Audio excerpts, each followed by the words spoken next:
ಇಲ್ಲಿವರೆಗೂ ನಾನು ಇನ್ವೆಸ್ಟ್ಮೆಂಟ್ ಅನ್ನೋ ಒಂದು ವಿಷಯನೇ ಮಾಡಿಲ್ಲ. ಇವಾಗ 2025 ನಾನು ಸ್ಟಾರ್ಟ್ ಮಾಡಬೇಕು ಅನ್ಕೊಂಡಿದ್ದೀನಿ. ಆದ್ರೆ ಮಾರ್ಕೆಟ್ ಹತ್ತತ್ರ 25,000 ಇದೆ ಅಂಡ್ ಗ್ಲೋಬಲ್ ಟೆನ್ಷನ್ಗಳು ಬೇರೆ ಇದೆ. ಈ ತರ ಟೈಮಲ್ಲಿ ನಾನು ಹೇಗೆ ಇನ್ವೆಸ್ಟ್ ಮಾಡೋದು, ಯಾವ್ದಾನ ಒಂದು ಸಕ್ಸಸ್ಫುಲ್ ಇನ್ವೆಸ್ಟರ್ ಆಗಿ ನಾನು ಚೇಂಜ್ ಆಗಬೇಕು ಅಂತ ಏನ್ ಮಾಡಬೇಕು, ಸೊ ಅದ್ರ ಬಗ್ಗೆ ನಾವು ಡೀಟೇಲ್ ಆಗಿ ನೋಡ್ತಾ ಇದೀವಿ. So this is Kishore here, founder and CEO of trade achievers. ಬನ್ನಿ ವಿಡಿಯೋ ಶುರು ಮಾಡೋಣ. 2025 ಬಂದು ನಾವು ನೋಡಿದ್ರೆ ಹೊಸದಾಗಿ ಇನ್ವೆಸ್ಟರ್ ನಾವು ಸ್ಟಾರ್ಟ್ ಮಾಡಬೇಕು ಅಂದ್ರೆ ಫಸ್ಟ್ ಥಿಂಗ್ ನೀವೇನೆಲ್ಲ ಮಾಡಬೇಕು ಅಂತ ನಾನು ನಿಮ್ಗೆ ಡೀಟೇಲ್ ಆಗಿ ಹೇಳ್ತೀನಿ. ಮೊದಲನೇ ವಿಷಯ ನೀವೇನ್ ಮಾಡಬೇಕು ಅಂದ್ರೆ ಸ್ಟಾರ್ಟ್ ವಿತ್ ಎಮರ್ಜೆನ್ಸಿ ಫಂಡ್. ತುಂಬಾ ಜನಕ್ಕೆ ಈ ಎಮರ್ಜೆನ್ಸಿ ಫಂಡ್ ಅನ್ನೋದು ಇನ್ವೆಸ್ಟ್ಮೆಂಟ್ ಅಂತ ಅನ್ಕೊಂಡಿದ್ದಾರೆ. ಇನ್ವೆಸ್ಟ್ಮೆಂಟ್ ಬೇರೆ, ಎಮರ್ಜೆನ್ಸಿ ಫಂಡ್ ಬೇರೆ. ಸೊ ಎಮರ್ಜೆನ್ಸಿ ಫಂಡ್ ಏನು ಅಂತ ನೋಡಿದ್ರೆ ನಿಮ್ ಸ್ಯಾಲ್ರಿ ಏನೋ, ನಿಮ್ ಸ್ಯಾಲ್ರಿಲಿ 10% ನೀವೇನ್ ಮಾಡಬೇಕು, ಮಿನಿಮಮ್ ಒಂದು ಎಮರ್ಜೆನ್ಸಿ ಫಂಡ್ಗೆ ಅಂತ ಎತ್ತಿಡ್ಬೇಕು. ಇವಾಗ ಫಾರ್ ಇನ್ಸ್ಟೆನ್ಸ್ ಲೆಟ್ಸೆ ನೀವು 50,000 ರೂಪಾಯಿ ಸಂಪಾದನೆ ಮಾಡ್ತಿದ್ದೀರಾ ಅನ್ನೋವಾಗ 5,000 ರೂಪಾಯಿ ನೀವೇನ್ ಮಾಡಬೇಕು, ತಿಂಗಳು ಎಮರ್ಜೆನ್ಸಿ ಫಂಡ್ ಅಂತ ಎತ್ತಿಡಬೇಕು. ಇಲ್ಲ ನನಗೆ ತಿಂಗಳು ತೆಗ್ದಿಡಕ್ ಆಗಲ್ಲ ಅಂದ್ರು ಈ ಎಮರ್ಜೆನ್ಸಿ ಫಂಡ್ಸ್ ಮಾತ್ರ ನೀವೇನ್ ಮಾಡಬೇಕು ಅಂದ್ರೆ ನಿಮ್ ಸ್ಯಾಲ್ರಿಯಲ್ಲಿ 5 times to 6 times ಬಂದು ನಾರ್ಮಲ್ ಆಗಿ ಇಟ್ಕೊಳಕ್ ಹೇಳ್ತಾರೆ. ಅದು ಎಲ್ಲಾರ್ಗೂ ಪ್ರಾಕ್ಟಿಕಲ್ ಆಗಿ ನಡೆಯುತ್ತೆ ಅಂದ್ರೆ ತುಂಬಾ ಕಷ್ಟ. ಯಾಕೆಂದ್ರೆ ಇವಾಗ ಒಬ್ರು 30,000 ರೂಪಾಯಿ ಸಂಪಾದನೆ ಮಾಡ್ತಾ ಇದಾರೆ ಅಂತ ಇಟ್ಕೊಳ್ಳಿ. 5 ತಿಂಗಳು ಸ್ಯಾಲ್ರಿ ಬಂದು ಸೇಫ್ಟಿಗೆ ಎತ್ತಿರ್ಬೇಕಂದ್ರೆ ಹತ್ತತ್ರ 1.5 ಲಕ್ಷ ಇಟ್ಟಿರ್ಬೇಕು. ಅವ್ರಿಗೆ 1.5 ಲಕ್ಷನೇ ಇನ್ವೆಸ್ಟ್ಮೆಂಟ್ ಆಗಿರುತ್ತೆ. ಎಲ್ಲಾರ್ಗೂ ಮಿಡಲ್ ಕ್ಲಾಸ್ ಅವ್ರಿಗೆ ಇದು ಪಾಸಿಬಲ್ ಆಗಲ್ಲ. But at least 3 months salary ಆದ್ರೂ ಬ್ಯಾಕಪ್ ಅಂತ ಮ್ಯಾಂಡೇಟರಿ ಆಗಿ ಇಟ್ಟಿರ್ಬೇಕು ಎಲ್ಲಾರು. ಅದು ನೀವು ಬೇರೆ ಬೇರೆ ಇನ್ಸ್ಟ್ರೂಮೆಂಟ್ಸ್ ಅಲ್ಲಿ ಇಟ್ಟಿರ್ಬೋದು. ಇವಾಗ ಕೆಲವು ಜನ ಏನ್ ಮಾಡ್ತಾರೆ ಅಂದ್ರೆ ಎಮರ್ಜೆನ್ಸಿ ಫಂಡ್ಗೆ ನಾವ್ ಏನ್ ಮಾಡ್ತೀವಿ ಅಂದ್ರೆ ಗೋಲ್ಡ್ ಆಗಿ ಇಟ್ಟಿರ್ತೀವಿ. ಯಾಕೆಂದ್ರೆ ನಾನು ಇವಾಗ ಎಮರ್ಜೆನ್ಸಿ ಫಂಡ್ಸ್ ಅನ್ನೋವಾಗ ಬೇರೆಯವರು ಬೇರೆ ಬೇರೆ ತರ ಹೇಳ್ತಾರೆ. ನಾನ್ ಒಂದು typical south Indian mind set ಅಲ್ಲಿ ಏನ್ ಹೇಳ್ತೀನಿ ಅಂದ್ರೆ ಎಮರ್ಜೆನ್ಸಿ ಫಂಡ್ ಅಂದ್ರೆ ಗೋಲ್ಡ್ ಅಲ್ಲಿ ಇಟ್ಟಿರ್ತೀನಿ. ಒಂದು ಕಾಯಿನ್ ಆಗ್ಲೋ, ರಿಂಗ್ ಆಗ್ಲೋ, ಚೈನ್ ಆಗ್ಲೋ ಇಟ್ಟಿರ್ತೀವಿ. ಅದು ನೀವು ಎಮರ್ಜೆನ್ಸಿಗೆ ಯೂಸ್ ಮಾಡೋದು ಗೋಲ್ಡ್ ಆಗಿರ್ಬೇಕು. ಅದು ತಪ್ಪಿಲ್ಲ. ನೀವು ಗೋಲ್ಡ್ ಅಲ್ಲಿ ಏನ್ ಮಾಡ್ಬೋದು, ಎಮರ್ಜೆನ್ಸಿ ಫಂಡ್ ನೀವು 10% ಬಂದು ನಮಗೆ ಅನ್ಸ್ತಾನೆ ಇರತ್ತಲ್ವಾ, ತಿಂಗಳಿಗೆ ಒಂದು 10% ಕ್ಯಾಶ್ ಎತ್ತಿಡ್ಬೇಕು ಅಂತ. ಅವಾಗ ಅದನ್ನ ನಿಮ್ಗೆ ಅನ್ಸತ್ತೆ ಅಂದ್ರೆ ನೀವು ಅದನ್ನ ಒಂದು ಎಮರ್ಜೆನ್ಸಿ ಕಮ್ ಇನ್ವೆಸ್ಟ್ಮೆಂಟ್ ಆಗಿ ಇಡ್ಬೇಕು ಅಂದ್ರೆ ನೀವೇನ್ ಮಾಡ್ಬೇಕು, ಗೋ ಫಾರ್ ಗೋಲ್ಡ್. ನೀವು ಗೋಲ್ಡ್ ನ ಬಂದು ಏನ್ ಮಾಡ್ಬೋದು ಅಂದ್ರೆ ಒಂದು 10% ನಿಮ್ ಸ್ಯಾಲರಿಲಿ ತಿಂಗಳು ಇನ್ವೆಸ್ಟ್ ಮಾಡ್ಕೊಂಡೇ ಬನ್ನಿ. That will be an emergency fund. So first thing 2025 ನೀವು ಸ್ಟಾರ್ಟ್ ಮಾಡ್ತಾ ಇದೀರ ಅಂದ್ರೆ ಮೊದಲನೇ ವಿಷಯ ಒಂದು 10% ನಿಮ್ ಸ್ಯಾಲರಿಯಲ್ಲಿ ತೆಗೆದು ಎಮರ್ಜೆನ್ಸಿ ಫಂಡ್ ಆಗಿ ಇಟ್ಬಿಡಿ. ಅದು ಗೋಲ್ಡ್ ಆಗಿ ಇಡ್ಬೋದು, ಇಲ್ಲ ಕ್ಯಾಶ್ ಆಗಿ ಇಡ್ಬೋದು, ತಪ್ಪೇನಿಲ್ಲ. ಸೆಕೆಂಡ್ ಥಿಂಗ್, ಇವಾಗ ನೀವೇನ್ ಮಾಡ್ಬೇಕು ಅಂತ ನೋಡಿದ್ರೆ ಸ್ಟಾರ್ಟ್ SIPs. ಇವಾಗ ಒಂದು SIP ಅನ್ನೋವಾಗ ಏನ್ ಮಾಡ್ತೀವಿ ಅಂದ್ರೆ ಸಿಸ್ಟಮ್ಯಾಟಿಕ್ ಇನ್ವೆಸ್ಟ್ಮೆಂಟ್ ಪ್ಲಾನ್ ಅಂತ ಹೇಳ್ತೀವಿ. ಇದು ಹೊಸದಾಗಿ ಬರೋರಿಗೆ ನಾನು ಇದು ಹೇಳೋದು ಏನು ಅಂದ್ರೆ, ಇದುವರೆಗೂ ನೀವು ಇನ್ವೆಸ್ಟ್ಮೆಂಟ್ ಅಂದ್ರೆ ಏನು ಗೊತ್ತಿಲ್ಲ, ಮಾರ್ಕೆಟ್ ಬಗ್ಗೆನೂ ನಿಮಗೆ ನಾಲೆಜ್ ಏನಿಲ್ಲ, ನೀವು ಫ್ರೆಶ್ ಆಗಿ ಬಂದಿದ್ದೀರಾ ಅನ್ನೋವಾಗ SIP ಒಳಗೆ ಹೋಗಿ ನೀವು ಹಾಕ್ತೀರಾ. SIP ಅನ್ನೋದು ಏನು ಅಂತ ನೋಡಿದ್ರೆ ನಿಮ್ಮ ಪರವಾಗಿ ಬೇರೆ ಒಬ್ರು ಇನ್ಸ್ಟಿಟ್ಯೂಷನ್ಸ್ ಅವರು ಟ್ರೇಡ್ ಮಾಡ್ಕೊಡ್ತಾರೆ. ಇನ್ವೆಸ್ಟ್ಮೆಂಟ್ ನ ಎಲ್ಲೆಲ್ಲಿ ಹಾಕ್ಬೇಕು, ನಿಮಗ್ ಬಂದು ಈ ಪರ್ಟಿಕ್ಯುಲರ್ ಸ್ಟಾಕ್ ನ ಪಿಕ್ ಮಾಡಬೇಕು, ಈ ಸ್ಟಾಕ್ ಅಲ್ಲಿ ಇನ್ವೆಸ್ಟ್ ಮಾಡಿದ್ರೆ ನಾಳೆ ಏರತ್ತೆ ಅಂತ ಗೊತ್ತಿಲ್ಲ. ಆ ನಾಲೆಜ್ ಇಲ್ದೇ ಇರೋದ್ರಿಂದ ನೀವೇನ್ ಮಾಡ್ತೀರಾ, ಒಂದು ಪ್ರೊಫೆಷನಲ್ ಹತ್ರ ಕೊಡ್ತೀರಾ. ಅದೇ ಮ್ಯೂಚುವಲ್ ಫಂಡ್ಸ್ ಅವ್ರೇನ್ ಮಾಡ್ತಾರೆ, ಮಂತ್ಲಿ ನೀವು ಕೊಡೋ ದುಡ್ಡನ್ನ ಅವರು ಯಾವ್ಯಾವ ಕಂಪನಿಲಿ ಇನ್ವೆಸ್ಟ್ ಮಾಡಬೇಕು ಅಂತ ಅವರು ಡಿವೈಡ್ ಮಾಡಿ ಇನ್ವೆಸ್ಟ್ ಮಾಡ್ತಾರೆ. ಅದಕ್ಕೆ ಹೆಸರೇ ನಾವು ಮ್ಯೂಚುವಲ್ ಫಂಡ್ಸ್ ಅಂತ ಹೇಳ್ತೀವಿ. ಅದನ್ನು SIP ಅಂತಾನು ಹೇಳ್ತೀವಿ. SIP ಅನ್ನೋದು ಸಿಸ್ಟಮ್ಯಾಟಿಕ್ ಆಗಿ ನೀವು ತಿಂಗಳು ಲೆಟ್ಸ್ ನಿಮ್ ಸ್ಯಾಲರಿಲಿ ಓಕೆ ನಂದು 20% ಆಫ್ ದ ಸ್ಯಾಲರಿ ನಾನು ಸೇವಿಂಗ್ಸ್ ಗೆ ಯೂಸ್ ಮಾಡ್ತೀನಿ, ನಾನು ಬಂದು ಒಂದು ಇನ್ವೆಸ್ಟ್ಮೆಂಟ್ ಗೋಸ್ಕರ ಮಾತ್ರ ಯೂಸ್ ಮಾಡ್ತೀನಿ ಅಂತ ಅನ್ನೋವಾಗ ನೀವು 20% ಒಂದು 10,000 ರೂಪಾಯಿ ಅಂತ ಇಟ್ಕೊಳ್ಳಿ. 50,000 ರೂಪಾಯಿಲಿ 10,000 ರೂಪಾಯಿ ತಿಂಗಳು ನೀವು ಹಾಕೊಂಡು ಬಂದ್ರೆ ನಿಮ್ ಪರವಾಗಿ ಅವರು ಇನ್ವೆಸ್ಟ್ಮೆಂಟ್ ಮಾಡ್ಕೊಂಡೇ ಬರ್ತಾರೆ. ಸೊ ಇವಾಗ 20% ಏನಾಗ್ತಾ ಇರುತ್ತೆ, ನಿಮಗೆ ಗ್ರೋ ಆಗ್ತಾನೆ ಇರುತ್ತೆ. ಸೊ SIP ನ ಸ್ಟಾರ್ಟ್ ಮಾಡಿ ಈ 25 ಅಲ್ಲಿ, ಈ 2025 first emergency fund. Second thing is go with SIPs. ಏನು ಗೊತ್ತಿಲ್ಲದೆ ಇರೋರು ಫಸ್ಟ್ SIP ಸ್ಟಾರ್ಟ್ ಮಾಡೋದು it will be a better option. ಯಾಕೆಂದ್ರೆ ಎಲ್ಲಾರ ಹತ್ರನೂ ಫಂಡ್ ಇರುತ್ತೆ ಅಂತ ಹೇಳಕ್ಕಾಗಲ್ಲ, ಬಲ್ಕ್ ಆಗಿ ಫಂಡ್ ಇಟ್ಕೊಂಡೆ ಸ್ಟಾರ್ಟ್ ಮಾಡ್ತಾರೆ ಅಂತ ಹೇಳಕ್ಕಾಗಲ್ಲ. ಅದಕ್ಕೋಸ್ಕರ SIP ಸ್ಟಾರ್ಟ್ ಮಾಡೋದು ತಪ್ಪಿಲ್ಲ. ನೆಕ್ಸ್ಟ್ ವಿಷಯ, ಇವಾಗ let's say you are not going to go for SIP, ನಾನು SIP ಹೋಗಲ್ಲ, ನಾನು ಇಂಡಿವಿಜುವಲ್ ಆಗಿ ಇನ್ವೆಸ್ಟ್ಮೆಂಟ್ ಮಾಡಬೇಕು ಅನ್ನೋವಾಗ ಆ SIP ನೇ ನೀವು ಯಾವ ತರ ಯೂಸ್ ಮಾಡಬಹುದು ಅಂದ್ರೆ ಫಸ್ಟ್ ಅರ್ಥ ಮಾಡ್ಕೊಳ್ಳಿ. SIP ಅನ್ನೋವಾಗ ಒಂದು 10,000 ರೂಪಾಯಿ ತಗೊಂಡೋಗಿ ಹಾಕೋದಲ್ಲ, ಅದನ್ನು ನೀವು ಸೆಗ್ರಿಗೇಟ್ ಮಾಡಬಹುದು. ಅದು ಸೆಗ್ರಿಗೇಟ್ ಮಾಡೋ ಆಪ್ಷನ್ ಹೇಗೆ ಅಂತ ನೋಡಿದ್ರೆ ಫಸ್ಟ್ ಒಂದು 40% ಬಂದು ನೀವು ಆದಷ್ಟು ಸೇಫರ್ ಸೈಡ್ ಇಂಡೆಕ್ಸ್ ಫಂಡ್ಸ್ ಅಲ್ಲಿ ಹಾಕೋದು ಬೆಟರ್. ಯಾಕಂದ್ರೆ ಇಂಡೆಕ್ಸ್ ಫಂಡ್ಸ್ ನೋಡಿದ್ರೆ ಹಿಸ್ಟಾರಿಕಲ್ ಫ್ರಮ್ 1993 ತಗೊಳ್ಳೋಣ. ಗ್ಲೋಬಲೈಸೇಷನ್ ನಮ್ಮ ಇಂಡಿಯಾ ಒಳಗೆ ತಂದಿದ್ರಿಂದ ಇಲ್ಲಿವರೆಗೂ ನೋಡಿದ್ರೆ ಹತ್ತತ್ರ ಒಂದು 32 years ನಾವು ಬಂದು ದಾಟಿ ಬಂದಿದೀವಿ. ಈ 32 ವರ್ಷ ಜರ್ನಿಲಿ ನಿಫ್ಟಿ 50 ಇಂಡೆಕ್ಸ್ ರಿಟರ್ನ್ ಎಷ್ಟಿದೆ ಅಂತ ನೋಡಿದ್ರೆ ಆವರೇಜ್ 12 to 13% ಬಂದು ಮಿನಿಮಮ್ ಕೊಟ್ಟಿದೆ. ಅವಾಗ ಎಷ್ಟೇ ಮಾರ್ಕೆಟ್ ಕೆಳಗೆ ಬಂದ್ರು, ದೊಡ್ಡ ಕ್ರಾಶಸ್ ಮಾರ್ಕೆಟ್ ನೋಡಿದ್ರು, ನಿಮ್ average compounded returns will be around 12 to 13 maximum 14% ವರೆಗೂ ಹೋಗ್ಬೋದು. ಸೊ ಅವಾಗ ನಿಮ್ಮ SIP ನ 40% ನೀವು you can go for index funds. Second ಒಂದು 30% ಎಲ್ಲಿ ತಗೊಂಡು ಹೋಗ್ಬೋದು ಅಂದ್ರೆ you can go for quality stocks in sector wise. ಹೇಗಂದ್ರೆ ಒಂದು ಲಾರ್ಜ್ ಕ್ಯಾಪ್ ಫಂಡ್ಸ್ ಅಲ್ಲಿ ಬಂದು ಇನ್ವೆಸ್ಟ್ ಮಾಡೋದು ಇಟ್ ಬಿ ಬೆಟರ್. ನಾವು ಫಸ್ಟ್ ಏನ್ ಮಾಡ್ಬೇಕಂದ್ರೆ ಇಂಡೆಕ್ಸ್ ಫಂಡ್ಸ್ ಅಲ್ಲಿ 40% ಯೂಸ್ ಮಾಡಿದ್ವಿ. ಸೆಕೆಂಡ್ ಏನ್ ಮಾಡ್ತೀವಿ ಅಂತ ನೋಡಿದ್ರೆ we are using 30% for large cap funds. Large cap ಅಲ್ಲಿ ಕ್ವಾಲಿಟಿ ಸ್ಟಾಕ್ಸ್ ನ ಪಿಕ್ ಮಾಡಕ್ ಗೊತ್ತಿದ್ರೆ ತಪ್ಪಿಲ್ಲ, ನೀವು ಧಾರಾಳವಾಗಿ 30% ಏನ್ ಮಾಡಬಹುದು ಸ್ಟಾಕ್ಸ್ ನ ಬಂದು ಚೂಸ್ ಮಾಡಬಹುದು. ಇವಾಗ ಫಾರ್ ಇನ್ಸ್ಟೆನ್ಸ್ ಲೆಕ್ಸೆ ಲಾರ್ಜ್ ಕ್ಯಾಪ್ಸ್ ತಗೊಂಡ್ರೆ ಗೊತ್ತಾಗುತ್ತೆ. ನಿಫ್ಟಿ 50 ಲಾರ್ಜ್ ಕ್ಯಾಪ್ ಇಂಡೆಕ್ಸ್ ತಗೊಂಡ್ರೆ ಅದ್ರಲ್ಲಿ ಏನೇನ್ ಸ್ಟಾಕ್ಸ್ ಇದೆ ಅಂತ ನೋಡಿ, ಅದ್ರಲ್ಲಿ ಏನೇನ್ ಸ್ಟಾಕ್ಸ್ ಚೆನ್ನಾಗಿದೆಯೋ ನೋಡಿ ಅದ್ರಲ್ಲಿ ಇನ್ವೆಸ್ಟ್ ಮಾಡೋದು ಒಂದು ಇಂಟೆಲಿಜೆಂಟ್ ಐಡಿಯಾ ಆಗಿರುತ್ತೆ. ದಟ್ ಈಸ್ ಆಲ್ಸೋ ಬೆಟರ್, ಯಾಕಂದ್ರೆ ನೀವು ಆಲ್ರೆಡಿ 40% ಆಲ್ರೆಡಿ ಸೇಫ್ ಸೈಡ್ ಅಲ್ಲಿ ಹೊಟ್ಟೋಗಿದ್ದೀರಾ. ಇನ್ನೊಂದು 30% ಒಂದು ಸ್ಮಾಲ್ ರಿಸ್ಕ್ ತಗೊಂಡು ಲಾರ್ಜ್ ಕ್ಯಾಪ್ ಫಂಡ್ಸ್ ಅಲ್ಲಿ ಆಗ್ತಾ ಇದ್ದೀರಾ. ಸ್ಮಾಲ್ ಕ್ಯಾಪ್ ಮಿಡ್ ಕ್ಯಾಪ್ ಅಲ್ಲ, large cap funds. It is more safe for a long run. ಇವಾಗ ಫಾರ್ ಇನ್ಸ್ಟೆನ್ಸ್ ಲೆಟ್ಸ್ ITC ಆಗಿರ್ಬೋದು, ಇಲ್ಲ HDFC ಬ್ಯಾಂಕ್, ಈ ತರ ದೊಡ್ಡ ದೊಡ್ಡ ಕಂಪನೀಸ್ ಇದೆ ಗೊತ್ತಾ, ಅದರಲ್ಲಿ ಯಾವುದೋ ಒಂದು ನೀವು ಅನಲೈಸ್ ಮಾಡಿ ಹಾಕೋವಾಗ ಇನ್ವೆಸ್ಟ್ ಮಾಡಿ ಇಟ್ಕೊಂತೀವಿ ಅಂದ್ರೆ ನಾಳೆ ಅದು ರಿಟರ್ನ್ಸ್ ಜಾಸ್ತಿ ಆಗುವಾಗ it will be a good idea. So next ಒಂದು 20% ಯಾವ್ದ್ರಲ್ಲಿ ಹಾಕ್ಬೋದು ಅಂದ್ರೆ you can go for debt funds. ಈ ಡೆಟ್ ಫಂಡ್ಸ್ ಅನ್ನೋದು ಏನು ಅಂತ ನೋಡಿದ್ರೆ ಗವರ್ಮೆಂಟ್ ಬಾಂಡ್ಸ್ ಎಲ್ಲ ಇರುತ್ತೆ. ಇವಾಗ ಲೆಟ್ಸ್ ಟ್ರೆಜರಿ ಬಾಂಡ್ಸ್ ಆಗಿರ್ಬೋದು, ಇಲ್ಲ ಪ್ರೈವೇಟ್ ಯಾವ್ದನ್ನ ಕಂಪನೀಸ್ ಕೊಡೋ ಬಾಂಡ್ಸ್ ಆಗಿರ್ಬೋದು. ಬಾಂಡ್ಸ್ ಅಲ್ಲಿ ನೀವು ಇನ್ವೆಸ್ಟ್ ಮಾಡಬಹುದು. ಈ ಬಾಂಡ್ಸ್ ಅಲ್ಲಿ ನನಗೆ ಇನ್ವೆಸ್ಟ್ ಮಾಡಕ್ಕೆ ನನಗೆ ಏನು ಅಂತಾನೆ ಗೊತ್ತಿಲ್ಲ ಅಂದ್ರೆ RDC ಹೋಗ್ಬೋದು, ರೆಕರಿಂಗ್ ಡೆಪಾಸಿಟ್ ಹೋಗ್ಬೋದು, ಇಲ್ಲ fix deposit. So 20% can be for safer investment. ಏನು ಅಂದ್ರೆ ಮಾರ್ಕೆಟ್ ಇದು ವೊಲೈಟಿಲಿಟಿನೇ ಇಲ್ಲದೆ ಒಂದು 20%. ನಾನು ಹೇಳ್ತಾ ಇರೋದು ಅಮೌಂಟ್ ಚಿಕ್ಕದಾಗಿರೋರಿಗೆ ಸ್ವಲ್ಪ ಕಮ್ಮಿಯಾಗಿ ಅನ್ಸುತ್ತೆ.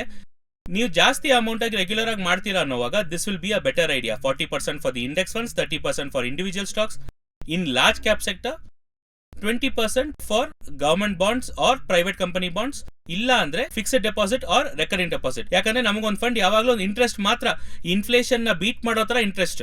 ಅದು ಕರೆಕ್ಟ್ ಆಗಿ ಅರ್ಥ ಮಾಡ್ಕೊಳ್ಳಿ. ನಾವು ನಮ್ಮ ಕಂಟ್ರಿಲಿ ಇನ್ಫ್ಲೇಷನ್ ಏನ್ ಪರ್ಸೆಂಟೇಜ್ ಇದೆಯೋ ಅದಕ್ಕಿಂತ 1% 2% ಜಾಸ್ತಿ ಇದ್ರೆ ಮಾತ್ರ you are beating the markets. ನೀವು ಇನ್ಫ್ಲೇಷನ್ ನ ಬೀಟ್ ಮಾಡಿ 1% ಬಂದ್ರೇನೆ ಅದು ರಿಟರ್ನ್, ಇಲ್ಲ ಅಂದ್ರೆ ಅದು ಬೇಕಾಗಿಲ್ದಿರೋ waste of money. Investing with inflation rate equal ಆಗಿರೋದ್ರಲ್ಲಿ ಇನ್ವೆಸ್ಟ್ ಮಾಡೋದ್ರಲ್ಲಿ ಅದೇನು ಅರ್ಥ ಇರಲ್ಲ. ಸೊ ಮೂರನೇ ವಿಷಯ 20% go for bonds, debt funds and go for fixed deposits or recurring deposits. So ಇದರಲ್ಲೇ ಬಂದು ನಾವೇನ್ ಮಾಡಿದ್ವಿ ಅಂತ ನೋಡಿದ್ರೆ ಹತ್ತತ್ರ 90%, ಒಂದು 10% ಇಲ್ಲೇ ಬಂದು ಏನ್ ಮಾಡಬಹುದು ಅಂದ್ರೆ ಒಂದು ಒಳ್ಳೆ ಸೆಕ್ಟರ್ ಆಗಿ ತಗೊಂಡು ಒಂದು 10% ರಿಸ್ಕ್ ತಗೊಳ್ಳೋದು. ಹೈ ಪೊಟೆನ್ಶಿಯಲ್ ಗ್ರೋತ್ ಎಲ್ಲಿದೆ ಅಂತ ಚೂಸ್ ಮಾಡ್ಬೇಕು. ಇವಾಗ for example EV sector future ಅಲ್ಲಿ ಇನ್ನೊಂದು 5 ವರ್ಷದಲ್ಲಿ ಈ ಸೆಕ್ಟರ್ ಬೂಮ್ ಆಗ್ಬೋದು. ಇಲ್ಲ ಡಿಫೆನ್ಸ್ ಸೆಕ್ಟರ್ ಅಲ್ಲಿ ಬಂದು ಇಂಡಿಯಾ ಬಂದು ಇನ್ನೂ ಜಾಸ್ತಿ ಇನ್ವೆಸ್ಟ್ಮೆಂಟ್ ಮಾಡ್ತಾರೆ ಅಂತ ನನಗೆ ನಂಬಿಕೆ ಇದೆ. I read certain news. ಆ ನ್ಯೂಸ್ ಅಲ್ಲಿ ಬಂದು ಡಿಫೆನ್ಸ್ ಅಲ್ಲಿ ಬಂದು ಇಂಡಿಯಾ ನಾಳೆ ದೊಡ್ಡ ಲೆವೆಲ್ ಅಲ್ಲಿ ಇನ್ವೆಸ್ಟ್ ಮಾಡ್ತಾರೆ ಅನ್ನೋವಾಗ ಅವಾಗ ಆ ತರ ಸ್ಟಾಕ್ಸ್ ನ ಚೂಸ್ ಮಾಡಿ ನಾವು ಇನ್ವೆಸ್ಟ್ ಮಾಡೋದು. This is for potential high growth. ಇಲ್ಲ ಬೇರೆ ಯಾವ್ದೋ ಸೆಕ್ಟರ್ ಚೂಸ್ ಮಾಡ್ತಿದೀವಿ. ಲೆಟ್ಸ್ ಇವಾಗ ರೀಸೆಂಟ್ ಆಗಿ ಕೂಡ ನೋಡಿದ್ರೆ ನಮಗೆ GST ನೋಡಿರ್ತೀವಿ. GST ಏನಾಯ್ತು ಅಂದ್ರೆ ಇವಾಗ ಅದರಲ್ಲಿ ಮೆಜಾರಿಟಿ ಆಫ್ ದಿ ಪೊಟೆನ್ಶಿಯಲ್ ಯಾವ್ದ್ರಲ್ಲಿ ಇದೆ ಅಂತ ನೋಡಿದ್ರೆ it goes to the automobile sector. ಅವಾಗ ಆಟೋಮೊಬೈಲ್ ಸೆಕ್ಟರ್ ನಾಳೆ ಫ್ಯೂಚರ್ ಅಲ್ಲಿ ಇನ್ನೂ ಗ್ರೋ ಆಗುತ್ತೆ. ಅವಾಗ ಹೈ ಈಲ್ಡಿಂಗ್ ರಿಟರ್ನ್ಸ್ ಈ ಸೆಕ್ಟರ್ ಬೂಸ್ಟ್ ಆಗಬಹುದು next 5 years down the line ಅನ್ನೋವಾಗ ಯಾವ್ದ್ರಲ್ಲಿ ಇದೆ ಅಂತ ಅದನ್ನ ಚೂಸ್ ಮಾಡಿ ಅದ್ರಲ್ಲಿ ಇನ್ವೆಸ್ಟ್ ಮಾಡಿದ್ರೆ ಬುದ್ಧಿವಂತಿಕೆ ಆಗುತ್ತೆ. ಸೊ ಅವಾಗ 100% ಇತ್ತು ಅಂದ್ರೆ 40% for the index funds, 30% for the large cap stocks, 20% for fixed deposits or debt funds and 10% for high potential growth sectors. ಯಾವ ಸೆಕ್ಟರ್ಸ್ ಅಂತ ನೋಡಿ ಆ ಸೆಕ್ಟರ್ ಅಲ್ಲಿ ಇನ್ವೆಸ್ಟ್ ಮಾಡೋದು. ಇವಾಗ ಲೆಟ್ಸ್ ಸೇ 99 ಬಬಲ್ಗೆ ಆದ್ಮೇಲೆ, ಬಬಲ್ಗೆ ಮುಂಚೆ ಇಟ್ಕೊಳ್ಳಿ IT ಬೂಮ್ ಆಯ್ತು ಗೊತ್ತಾ. ಕೆಲವು ಜನ ಅದನ್ನ ಪ್ರೆಡಿಕ್ಟ್ ಮಾಡಿ IT ಬೂಮ್ ಆಗುತ್ತೆ ಅಂತ ನಾನು IT ಹಾಕ್ತೀನಿ, ಆ ಸೆಕ್ಟರ್ ಚೂಸ್ ಮಾಡಿರ್ತಾರೆ. ಇಲ್ಲ 2000s ಆದ್ಮೇಲೆ ಈ ಸೆಕ್ಟರ್ ಒಂದು ರಿಯಲ್ ಎಸ್ಟೇಟ್ ಬೂಮ್ ಆಗುತ್ತೆ, ರಿಯಲ್ ಎಸ್ಟೇಟ್ ಅಲ್ಲಿ ಹಾಕೋದು, ಸೊ ಆ ಸೆಕ್ಟರ್ ಅಲ್ಲಿ ಹಾಕೋದು. ಸೊ ಈ ತರ ಯಾವ ಸೆಕ್ಟರ್ ನೆಕ್ಸ್ಟ್ 5 years ಅಲ್ಲಿ ಬೂಮ್ ಆಗುತ್ತೆ ಅಂತ ನೋಡ್ಕೊಂಡು ಅದ್ರಲ್ಲಿ ಇನ್ವೆಸ್ಟ್ ಮಾಡೋದು it will be a better option. ಇವಾಗ ನೀವೇನ್ ಮಾಡಿದೀರಾ ಅಂತ ನೋಡಿದ್ರೆ 100% ನಿಮ್ ಇನ್ವೆಸ್ಟ್ಮೆಂಟ್ ಆಗಿ ತೆಗೆದಿಟ್ಟಿರೋ ಅಮೌಂಟ್ ನ ಇನ್ವೆಸ್ಟ್ ಮಾಡ್ಬಿಟ್ರಿ ಇನ್ ಅ ಡಿಫ್ರೆಂಟ್ ಬಾಸ್ಕೆಟ್. ಅದೇ ವಾರೆನ್ ಬಫೆ ಯಾವಾಗ್ಲೂ ಹೇಳ್ತಾರೆ, ಎಲ್ಲಾ ಮೊಟ್ಟೆನೂ ತಗೊಂಡು ಒಂದೇ ಬಾಸ್ಕೆಟ್ ಅಲ್ಲಿ ಹಾಕ್ಬೇಡಿ, ಕೆಳಗ್ ಬಿದ್ರೆ ಎಲ್ಲ ಹೊಡೆದೋಗುತ್ತೆ. ಅದಕ್ಕೆ ನಾವ್ ಏನ್ ಮಾಡ್ತೀವಿ, ಡೈವರ್ಸಿಫೈ ಮಾಡ್ತೀವಿ. ಡೈವರ್ಸಿಫೈ ಮಾಡುವಾಗ it will be a better option. ಮೂರನೇ ವಿಷಯ, ಇದು ಇನ್ವೆಸ್ಟ್ ಮಾಡಿದ್ರೇನು ಇದನ್ನ ಸೈಡ್ ಬೈ ಸೈಡ್ ಅಲ್ಲಿ ನಮಗೊಂದು ಥಾಟ್ ಬರ್ತಾನೆ ಇರುತ್ತೆ. ಇದೇನು ಅಂದ್ರೆ ಸ್ಪೆಕ್ಯುಲೇಟಿವ್ ಮಾರ್ಕೆಟ್. ತಕ್ಷಣ ಹೊಸದಾಗಿ ನೀವು ಇವಾಗಲೇ 2025 ಮಾರ್ಕೆಟ್ ಅಲ್ಲೇ ಬರ್ತಾ ಇದ್ದೀರಾ, ಏನು ಅಂತ ಗೊತ್ತಿಲ್ಲ ಅನ್ನೋವಾಗ ಇವಾಗ ಹೊಸದಾಗಿ ಬರ್ತಾ ಇದ್ದೀರಾ ಅಂದ್ರೆ don't go for speculation. Speculation ನಾನು ಹೇಳ್ತಿರೋದು ಯಾವ್ದು ಅಂತ ನೋಡಿದ್ರೆ ಈ ಪೆನಿ ಸ್ಟಾಕ್ಸ್ ಅಲ್ಲಿ ಟ್ರೇಡ್ ಮಾಡೋದು. ಯಾರಾದೋ ಒಬ್ರು ಹೇಳ್ತಾರೆ ನೀವು ಇಷ್ಟು ಹಾಕಿದ್ರೆ ಪೆನಿ ಸ್ಟಾಕ್ಸ್ ಇಸ್ ಬರುತ್ತೆ, ಅದನ್ನ ದಯವಿಟ್ಟು ನೀವು ನಂಬೇಡಿ.